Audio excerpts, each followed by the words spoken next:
Good morning, Club Wealth and Facebook and everybody who's out there watching us. I'm not 100% sure if we're live yet, so we always just kind of start talking and hope that eventually we're live. It looks like we've finally made it live, and Miss Cherie Benjamin joins us, so that's great. So anyway, my name is Brian Curtis, and for those of you who are expecting to see Michael today, no, he didn't. His hair didn't turn gray, and he didn't get glasses. He's unfortunately unavailable today. He's teaching Ignite in Indianapolis, and so Cherie and I are going to do Club Wealth TV today. I'm very excited about our guest.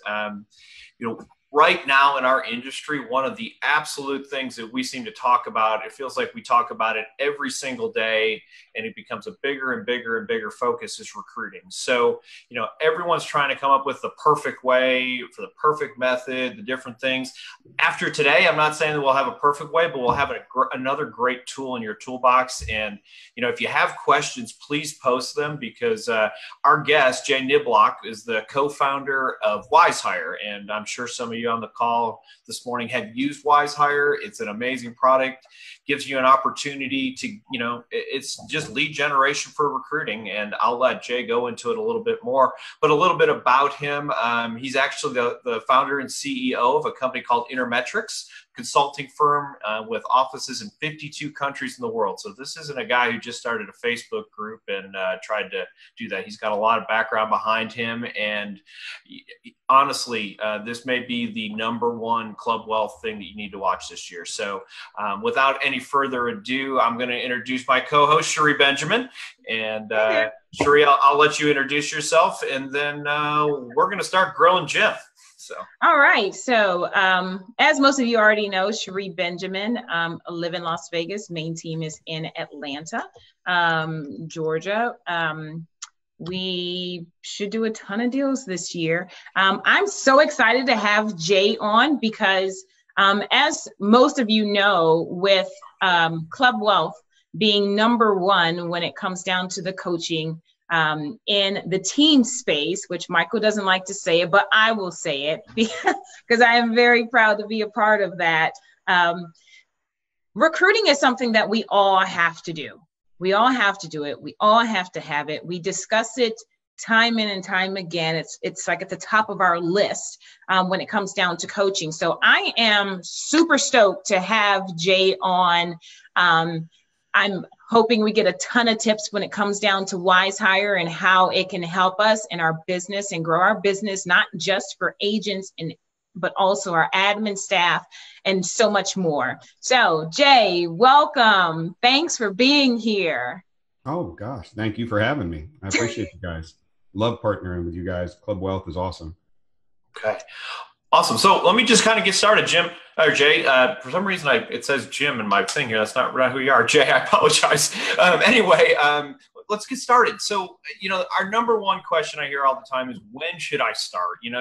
Should I wait? Who should I hire first? Those are the things. So let's just kind of break into it. Give us a little bit of insight on, I'm a single agent. Let's just start there. I'm a single agent. I did 50 transactions last year. I'm working my butt off. What do I do next? As someone who's in the recruiting industry. So go. No, it's a great question. And it's normally where we see it start, obviously, right? When a team would be 2 people. So that's the most common person we see coming to us in the very beginning is they're single. They want to start a team. They don't even consider it a team. Like Cherie was saying, I just need help.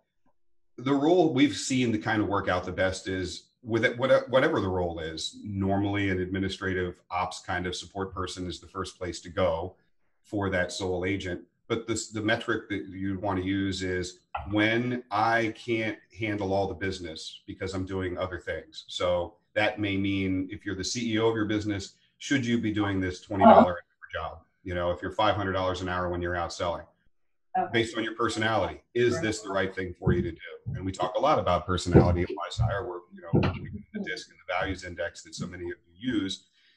That's normally the time when someone comes in and says, I'm at 50 and I'm maxed. Bandwidth is the key word. So I can't do any more. I'm on top of the funnel. We talk about in one of the little books that we have up there, the booklets called Hidden. You're on top of the funnel, but then you get into business, you got to go to the bottom of the funnel. Nobody's on top of the funnel pushing marketing and bringing in new buyers or sellers. too busy doing the job. So administrative assistant, almost always the first job we see somebody bring in, because the personality of that great agent normally isn't really good with detail. They're better at selling and prospecting. They're higher I's, or interactive people are more decisive and type A's. Get an admin, get somebody that can help, even part-time.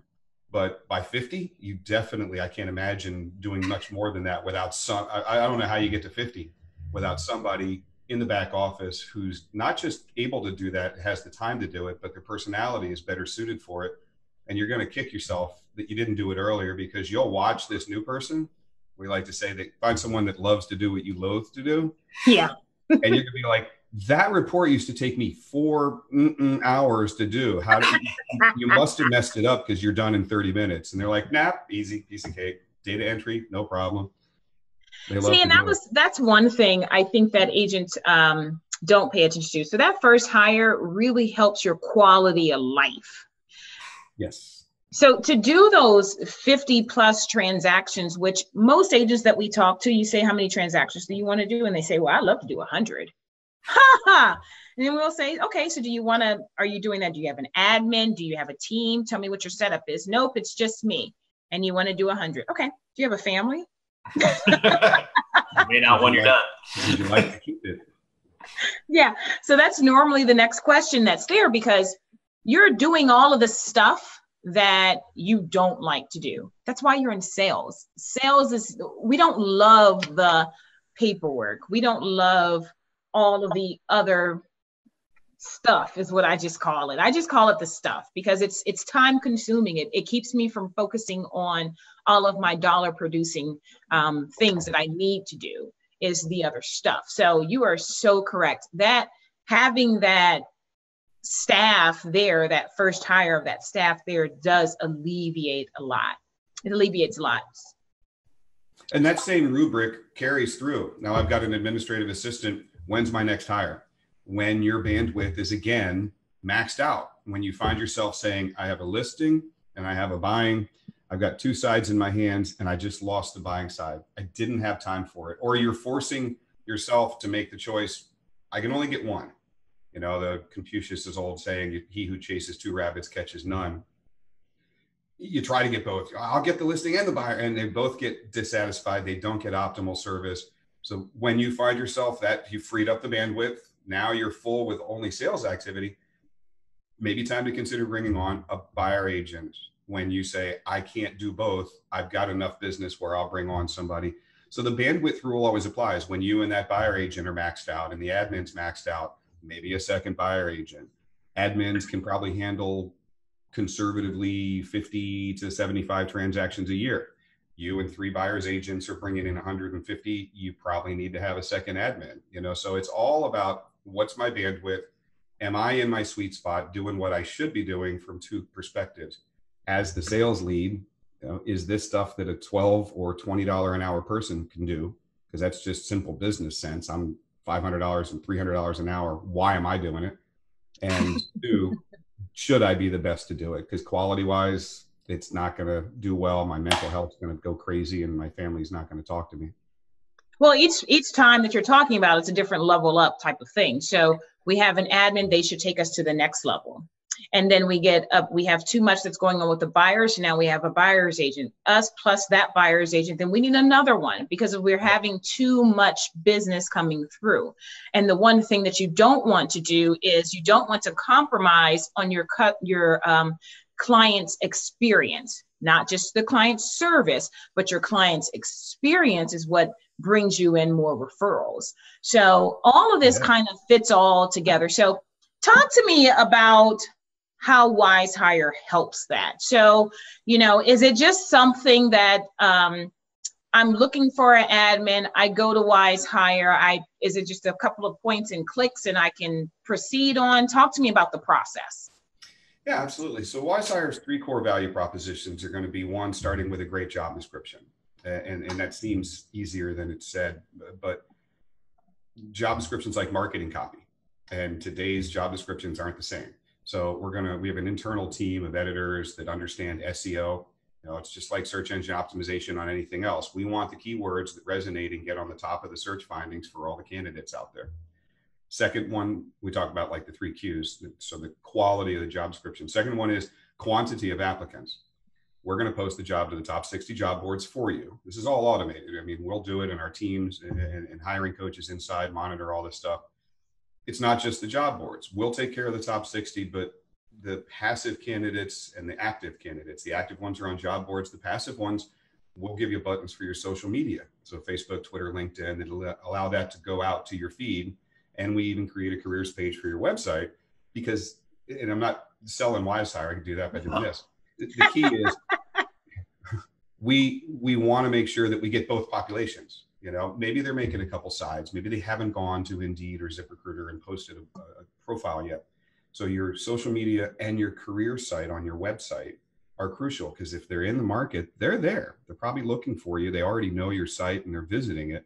And then the third Q is the quality of the candidates. And so we own the DISC and the values profiles.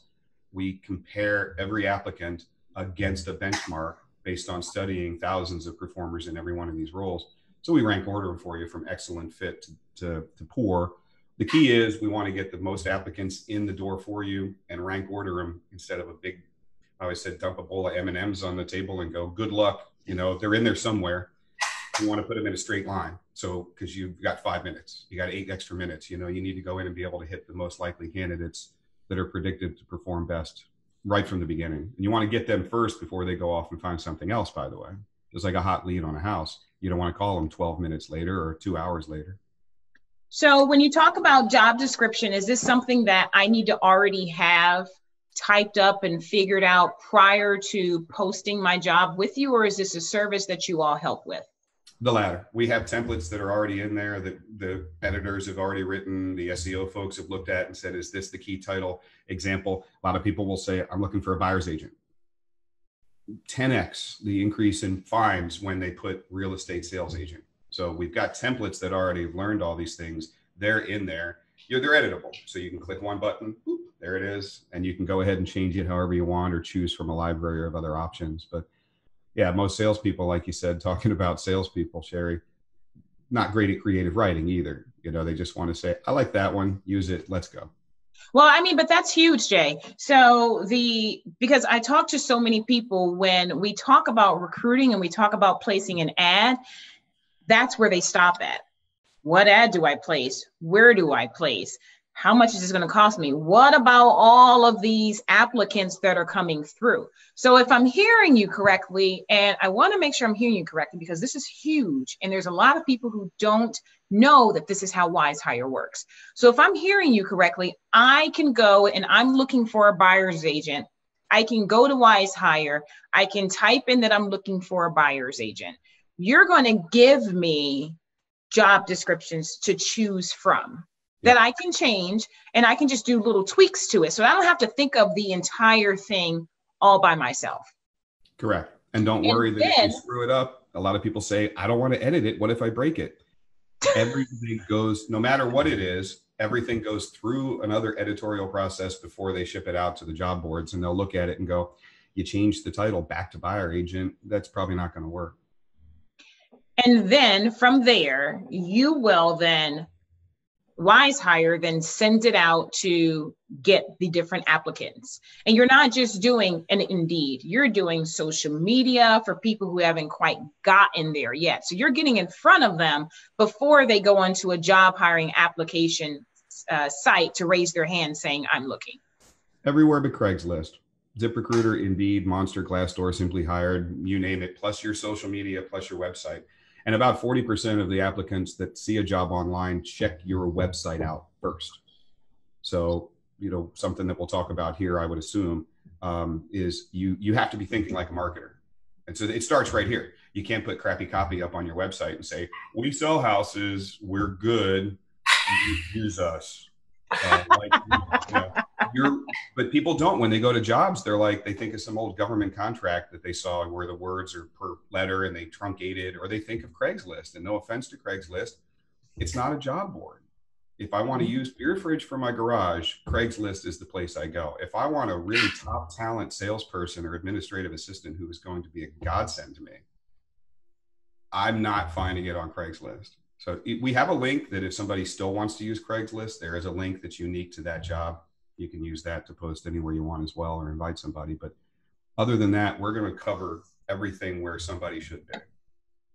And then you all also have those applicants then do a DISC assessment. Correct. And we drip on them for a week. Sometimes they don't get it done, or they clicked one button, apply with Indeed or Zip, and they were, okay, I got to take this 12-minute online assessment. So we'll keep emailing them for the better part of a week. And it's the first filter. Maybe, in administrative jobs, maybe 20% don't get it done. In sales jobs, it jumps up to more like 30, 35%. So after 5 requests, we figure that's the first filter. If you can't make it up the 2 flights of steps to apply, you're not really that interested. So. Awesome. So Jay, let's switch gears for just a second. Michael, if he was on here, one of the things that he would have said, I promise you, and so I'm gonna be his voice for a second, is never hire one buyer's agent. So I'd like to hear your opinion on that. The idea of if we've got 2 buyer's agents, we have 2 people going after, we have a little bit of a competition. We've got, with your background and, obviously studying business and teams and all this, what's your thoughts along that? I agree and I disagree in a certain one respect. I mostly agree in everything else, though. So just from a functional business standpoint, the rule would be, do I have 2 roles? If they both work out, do I have 2 roles? The only place I ever disagree is if you're looking for just one, hire 2. But if you have room for 2, hire 2. I mean, even if you think, I'm only going to be really looking for 1. The benefit of hiring 2 is that business function is you double your effectiveness. I'm going to probably have to do some training. I need to onboard. I like the competitive aspect. This is a sales job. From the value side, we know that economics should be number 1 in salespeople, and the higher the better.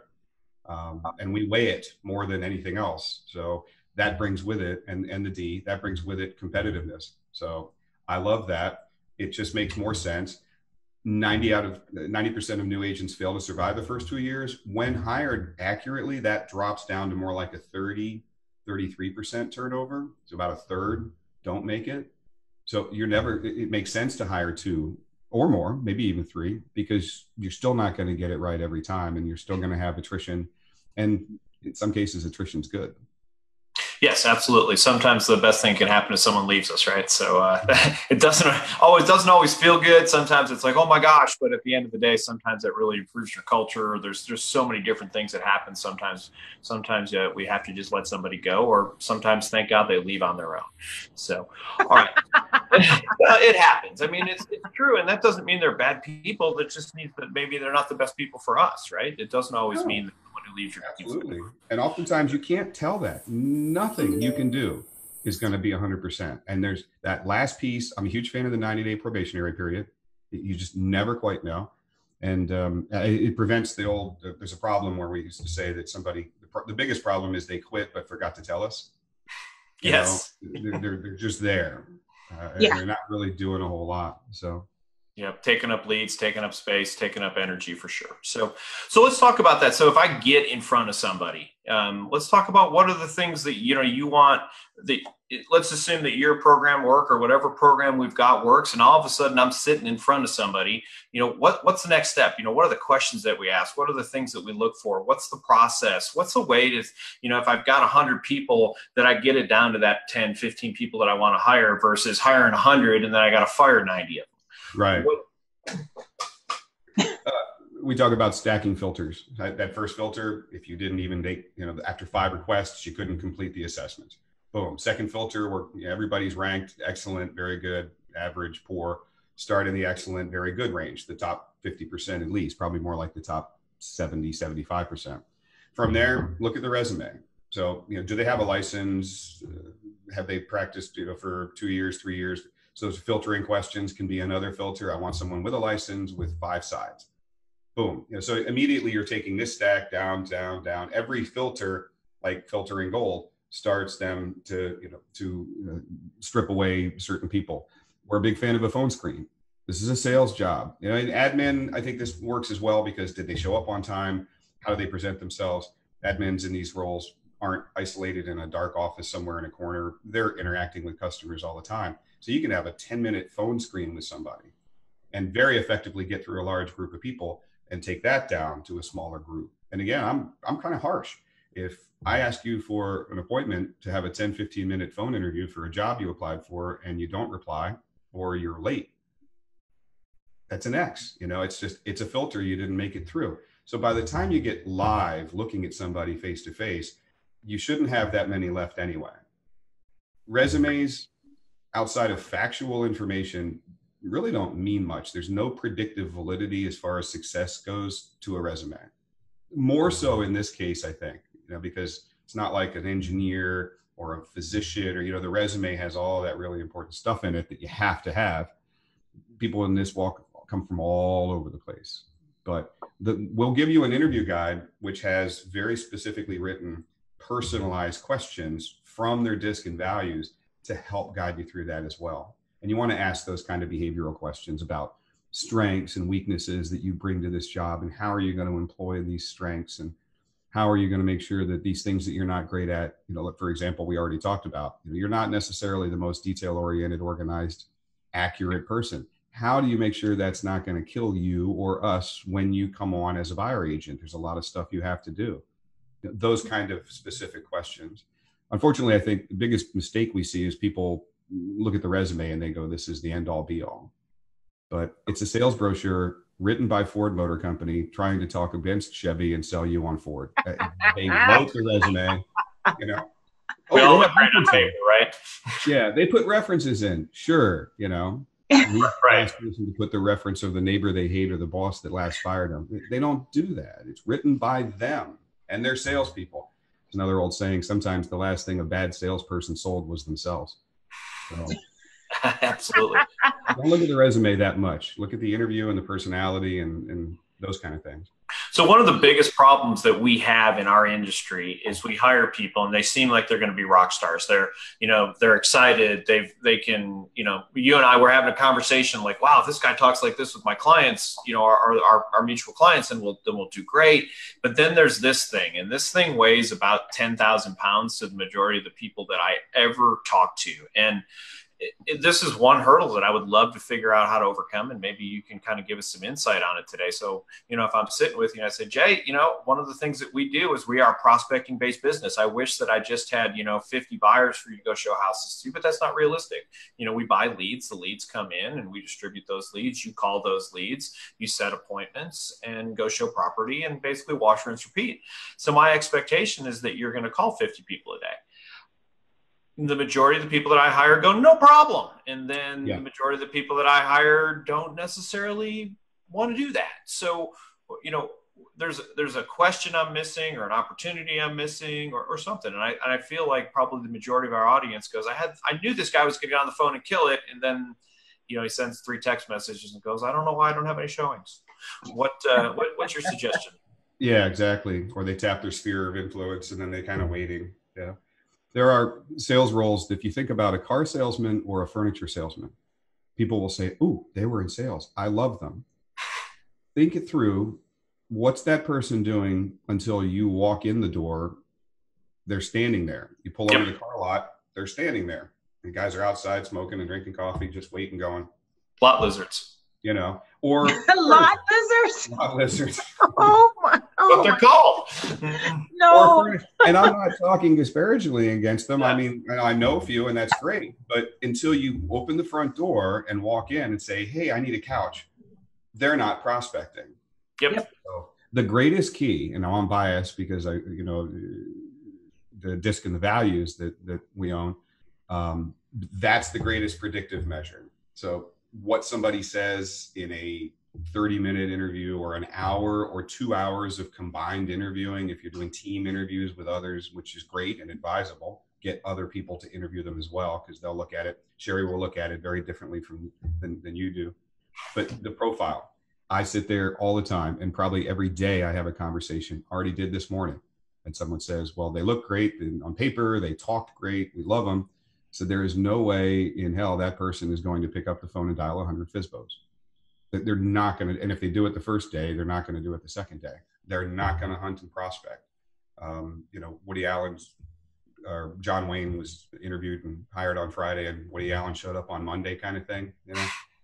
It happens. That's the problem with interviewing and looking at resumes. The personality assessments are so validated and accurate that we're able to make, it's called predictive analytics. We're able to make predictions that say, this person we know because we've studied thousands of listing agents or hunter buyer agents or admins or TCs or whatever, ISAs.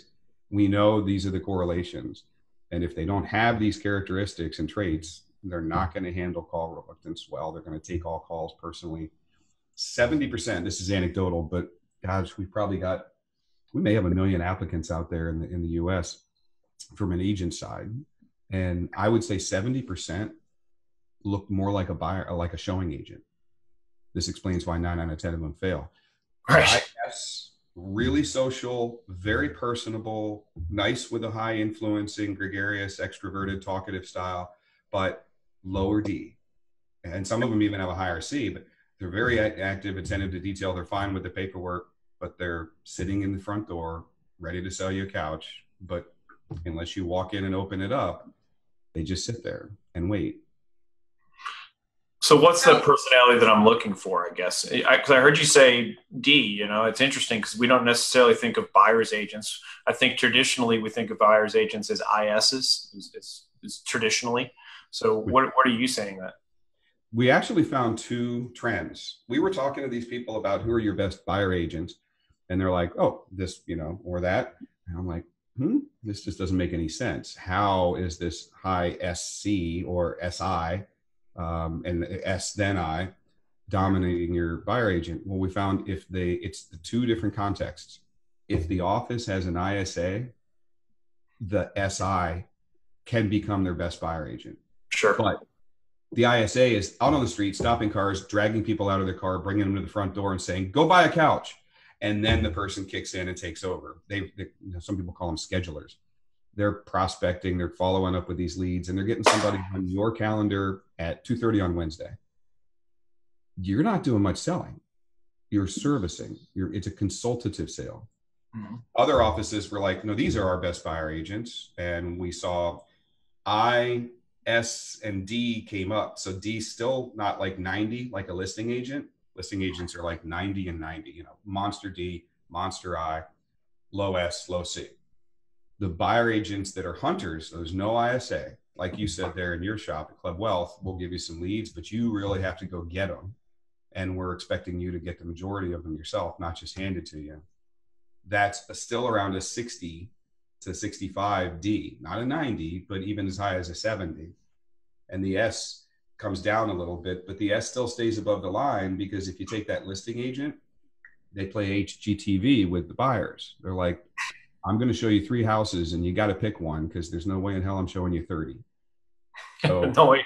Buyers need more patience. So it's a balance between, do we want them to hunt, but still be okay handling 20 houses and longer cycles, longer tails, having to deal with a lot more patience. So I think that there is some truth to what you're saying with that, because when I can think about my team, so my team is 37 agents in Atlanta. When I think about that team, my top buyers agents, the agents that focus mainly on buyers, they are high Ds, DC, DS, IS, and a DS. That's what they are. My top, the ones that are just at the top every single time. That's what they are. One of them is a SIC, actually, but I think she kind of mimics the D. Talking about the DISC profile, Jay, we've got a question, and it comes from Rick Stroud. So Rick's question is, what is the best practices for applicants? Should we reach out even if they haven't completed the DISC profile? Our advice is no. We talk about stacking filters and leaving you out in the field doing your job and selling. Mm-hmm. To me, it's a minimum threshold. If you can't give us 12 minutes in 2017, the average completion time for the DISC and the values was 12 minutes, and it's an 8th grade reading level. I hear people on a monthly basis, probably somebody says, but are you scaring away good candidates? And I would say, if a good candidate can't give you 12 minutes to invest in a simple online assessment, why are they a good candidate? Well, I love their resume. Okay. but the first filter is a fail. I personally wouldn't be reaching out to saying, remember, WiseHire has already emailed them 1, 2, 3, possibly 4 times, depending on where they are. If I have to intervene and say, hey, I want you to personally take this, I think I'm pushing too hard, and I don't want to have to drag an applicant into the pool for me. Well, I think it's already showing me. If I'm sitting down and I'm saying to you, let's say that they didn't do that, and I still went back and I started calling on those that didn't do the 12-minute DISC profile or assessment for them to do. And I talk to you, and you're a salesperson, so you're selling me on yourself the entire time. We know what an interview is. They bring their representative to the interview. Even over the phone, it's someone else. It's not the person who you realize they really are after the honeymoon phase is over with. So in doing that, and then you're not making your phone calls, or if there's a system to you, once you've made your phone calls, I want you to import it into this, and they're missing that step. Or I need for you to fill out, I've taught you how to fill out a contract, and you keep bringing it to me with all these things missing. My goodness. Well, you wonder why. They don't take the time to pay attention to certain small things. Now, as a salesperson, do we want them having to do all the little itty bitty details? No, we can hire an admin for certain things, but my goodness, the contract and getting our systems and having it in place so that everything talks to each other and we keep everything compliant and ourselves out of real estate jail, that's probably at the top of my list there. Absolutely. I mean, completely. Yeah, we have more leniency with some sales roles because we know they're not as good. And in other roles, we would definitely hold a higher level of compliance with detail and accuracy. But that doesn't mean it's irrelevant. Not at all. That doesn't mean we can just dismiss it. Here's the biggest psychological driver that I think people miss. Now, got our hat on, we're in sales mode for lists and buys, right? So every lead is a lead. Yep. Every lead is somebody we should chase down. Here's a person that might want to sell their house, might want to buy their house. We've put it out there. It converts a certain percent. We're going to put the message out again, convert another percent, put it out. We want every one of those leads, and we don't want to let them go. We're like, I'll get them. It has to flip upside down when you're hiring. Take your sales hat off and put on your home seller hat. Think like a listing, the owners of the house. If I put out to a group of realtors, I would like somebody to come help sell my house. Am I going to go back a third time, a fourth time, a fifth time to an agent and go, hey, I've asked you to come tell me if you want to help me sell my house? You know? So think not like the salesperson who's trying to get the leads, because that's where we live all day long. Think like the person who has the house that goes, I got something really special here. And this is an opportunity I want to award to the right person, not give, award. And that's what they get caught in this. Hey, can we dump them all into my CRM so I can see if we can draw them back in later? They've already applied. They've already actively raised their hand and said, I want this job. It's not like you're dripping on people that aren't ready. That's great. Passive agents who are out there who haven't decided whether they want to buy or sell. You know, they haven't decided whether they want to move over. Awesome. Drip, be in front of them. But if the person says, yes, please give me the job, and then can't follow through with any of the details, misses emails, doesn't respond, can't make the phone interview, misses it, is late. So Rick has a follow-up question to that. He says, for reaching out to the applicants, do we reach out to them the first time through WiseHire, or should we call them? Up to you. I would probably recommend both. I mean, if you see somebody, they have gotten to that level, you like what you see in the resume, they've got an excellent or a very good score for the personality fit, you can send them an email right there inside WiseHire. So that's nice because it keeps it tracked. I don't have to lose it in my Gmail, 1,000 emails, or figure out where it was. It keeps the conversation like text messages on your iPhone, and call and text. You know, now I'm thinking like a salesperson there. They've done everything on their side I've asked of them. I like them. So here's an email inside WiseHire. I see their phone number. I'll text them, say, hey, when can you talk? And I'll probably give them a call and leave them a voicemail if I don't get a response in a few minutes. So the personality fit and their score that's coming, I just want to make sure it's clear. Their score that WiseHire is producing, that is based upon what exactly? What is comprised of this score being high versus low? Is it just how quickly they replied? how quickly they filled out the assessment, plus what the assessment says, like based upon my job description, like how is all that factored in to give me a really nice score? And what's an attractive score I should look at? Oh, it's a great question. And it's strictly based on the DISC and the values. So we have scores, ideal scores for the D, the I, the S, and the C. These are different for every role. You know, one might be a 90, one might be a 62, one might be a 32. The I, the S, and the C, and we're looking for the top 3 values for that role. So the closer they get to that, the closer they get to all of those variables, the higher their score goes. So now the dashboard is simply looking at excellent, very good, average, or poor rankings. We originally started with a 0 to 100 scale, and it's an old dashboard that some old clients may still have. There was a statistics professor in college who said, you know, you can measure with a micrometer, mark it with chalk, and cut it with an axe. And it means you don't need all of those other things. Mm-hmm. We're really kind of at the chalk or the axe level. The performance variances between a 71 and an 81 are almost imperceivable. You know, long-term longitudinal stuff maybe. But we had people that were like, why would I ever interview somebody who is a 78? And they're kind of thinking like grade school, you know, what's the grade there? But that's an F in the 60s. So it's not fair comparison. An F to me too. Yeah. So we just put excellent or very good, average or poor. And we tell you guys, hunt in both the excellent and the very good. There can be some fantastic B+ or A- people that, you know, with the right training and the right culture might be fantastic. So don't ever ignore the very goods either. Are you all seeing a lot of people who come through that are not licensed yet?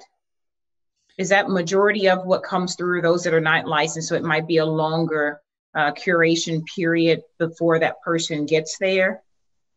It depends on what you put out there. So we can have screening questions that literally say, do you have a license? They have to check yes or no. And I think that's important. And you can look at the resume as well. You'll still get a lot of people that apply. And I'm kind of on both sides of the fence on this one, because I hate when I say must have a license and the person doesn't. But it's a sales role, and I love the chutzpah of the guy that says, no, I don't have a license, but I'm going to go for it anyway. I'll convince them that, you know, they'll hire me. So it's kind of a trade-off. We're seeing a big trend in people putting up jobs that aren't for licensed agents. It's got to be what's right for you. You know, if you're not ready to train somebody, if you're not ready to onboard somebody, but I can talk about some of the biggest teams in the country in the last year or two's hires that they've had, 100% didn't have a license. They're still there. Top performers. I'm talking 12, 24, you know, kind of agents in a 1 or 2 year period. And they're putting up jobs. We do unlimited jobs on our site. So you can put up one that says licensed agent, talk about how they're going to specialize with buyers. But since it doesn't cost anything, a lot of people are saying, I'll put up a job for outside sales.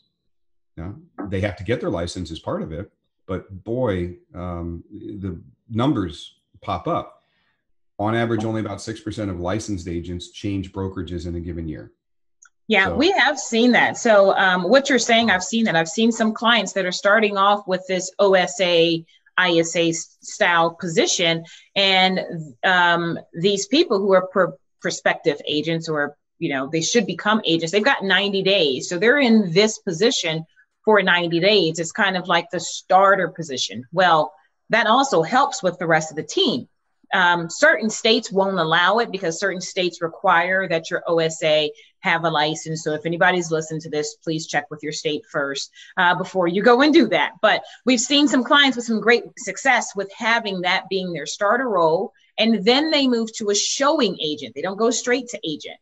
So they're using this as a training position. So once they get their license, then they move to a showing agent. And then from there, they can get promoted up to a buyer's agent. And there's promotions that keep on going up through there all the way out to expansions and regionals and all of that. So yes, that is what you're saying. And that does happen on a lot of the larger teams. We do have it where you do start off with an OSA or an ISA style position. Jay, are you seeing a lot of people start to look for listing agents now? It's still one of the least searched for jobs. You have to get to a pretty good sized team before you're ready to leave listing. And think about it, most listing agents are the team leaders.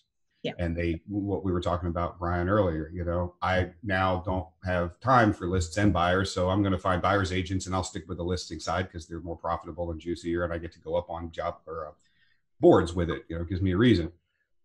Only once that person elevates to a point where they say, I'm going to be the business owner. I'm not going to be the chief rainmaker anymore. And now I'm going to bring in somebody to take my place.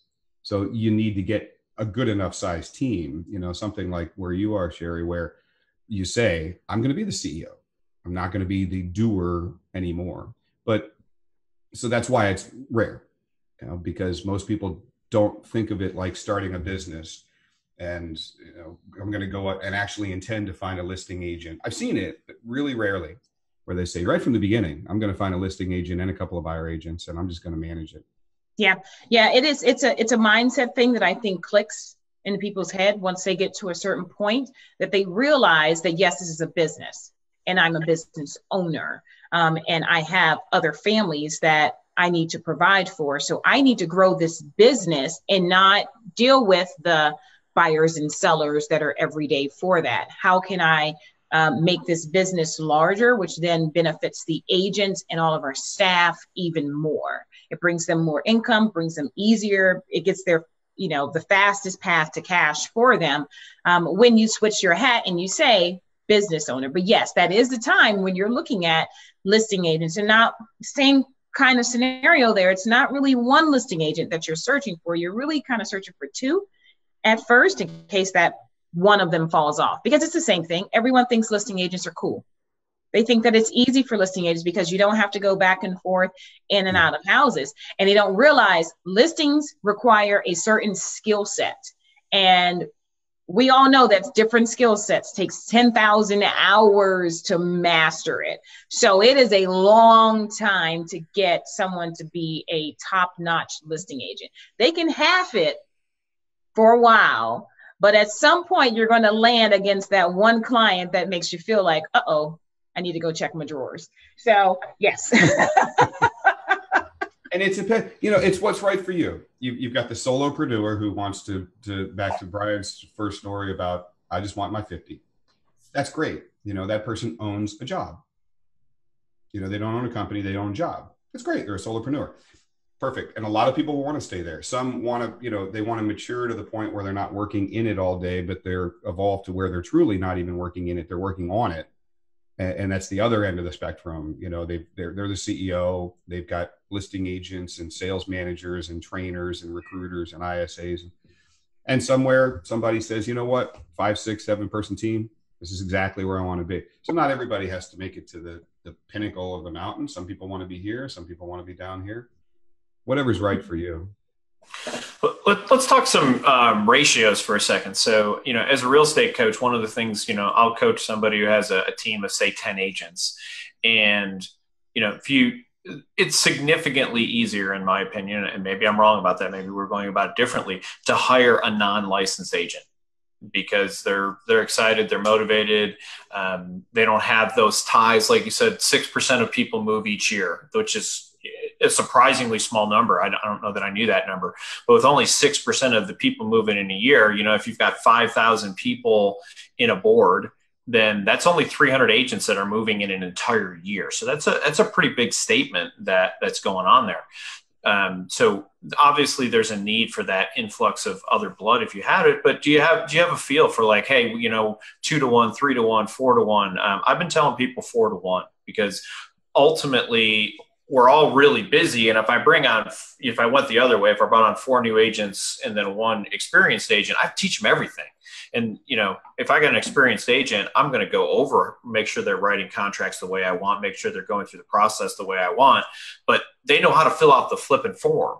So I know that seems like a simple thing, but, what's your thoughts on that? It's a trade-off, and it's a really damn hard, tough trade-off, to be honest with you. The appeal of having to not do much other than support somebody, they already know how to do this. They've been licensed, is high, because I don't have as much time to onboard and train them. The dangerous side of it is, so you got 6%, you have to ask yourself, why are those 6% coming to me? Why aren't they really crushing it? Why aren't they already killing it? Now, there are some examples, brand new, I'm really young, the broker said they would mentor me and give me admin support, and they didn't.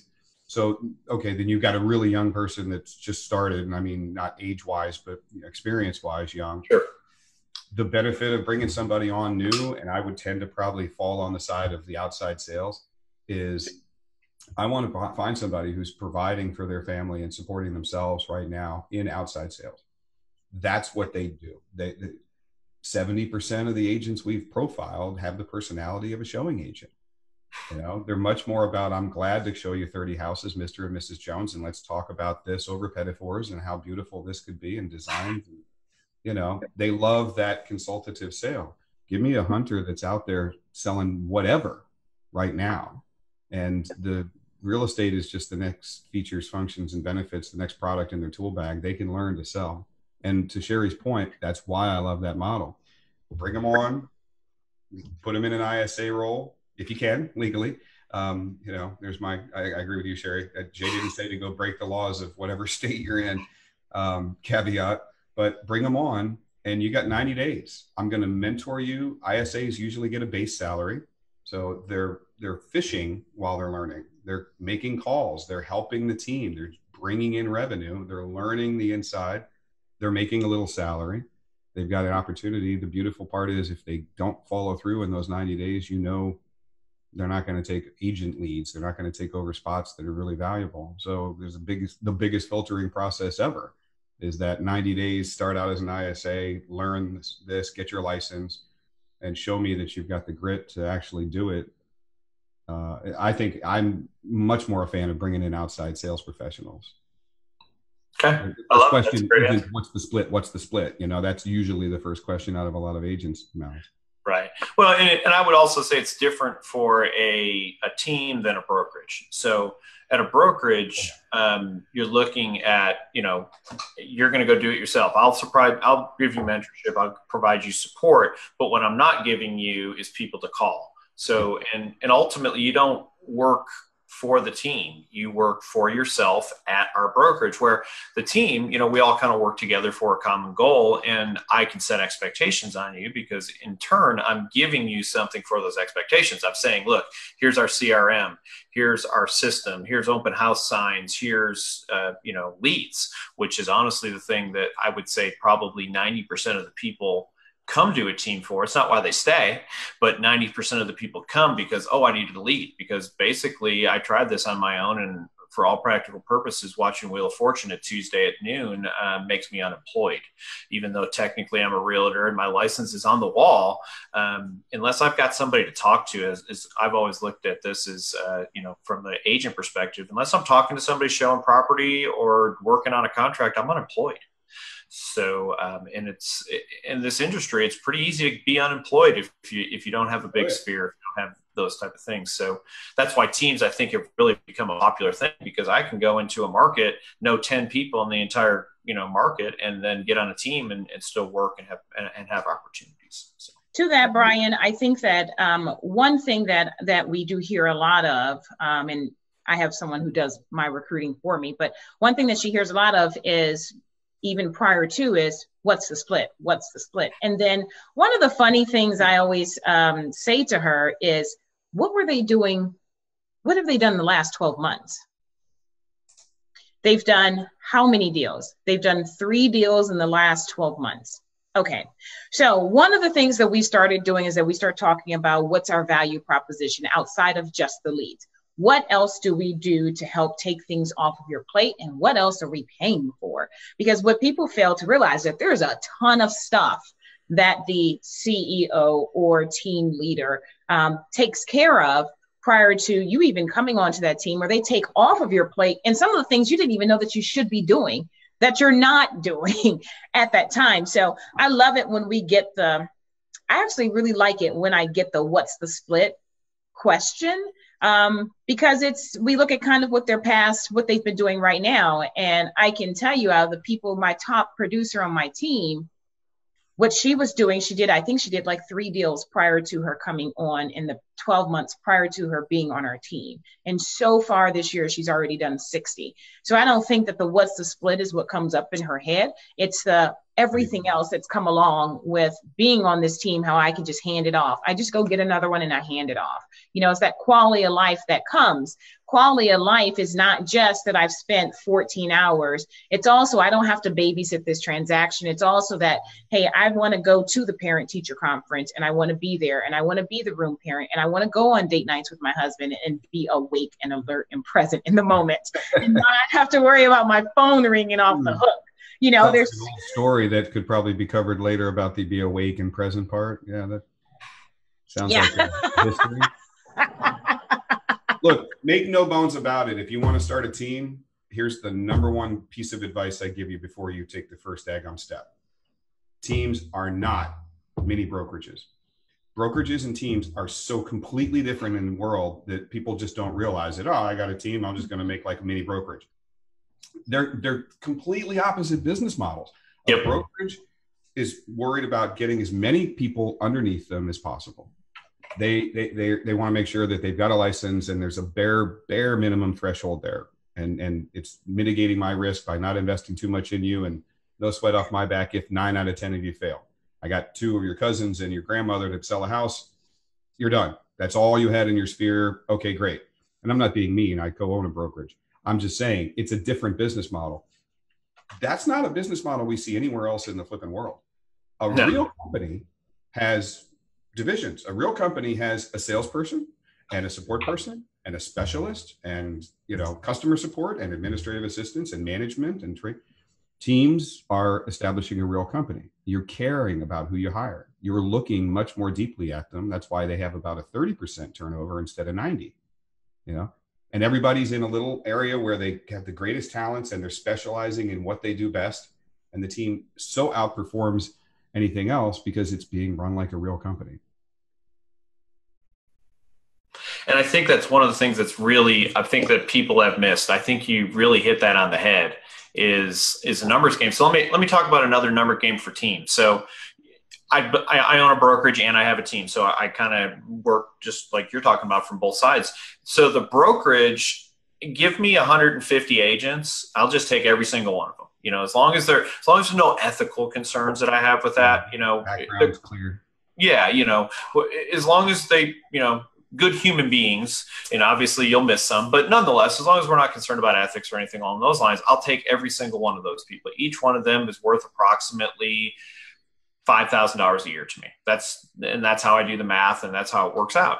But let's talk about teams. So, you know, I hear some people say, well, I only want to hire a couple people to my team. I want to have a very controlled environment. I want to make sure that, you know, we're providing them enough service and enough leads and enough of this. And then I get other people who say, look, I'm going to hire 10 people with the expectation in 90 days that I'll have 1 or 2 left.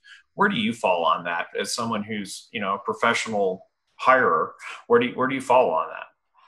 And I'll make some enemies with this, and I shouldn't necessarily, but I know I've made this statement before and people kind of get hurt about it. You're just being a mini broker if you do the latter. If you just say, look, I'm just going to act like a mini broker. I don't have my brokerage license, but I'm just going to act like the other broker models. And that is the right thing for a broker. You're 100% correct. You know, as long as they're good people and you give them what you tell them you're going to give them, and an opportunity is mostly what you're giving them. You know, because they're solopreneurs and they're contractors, according to the IRS. I'm not supposed to train you. I'm not supposed to tell you when to work.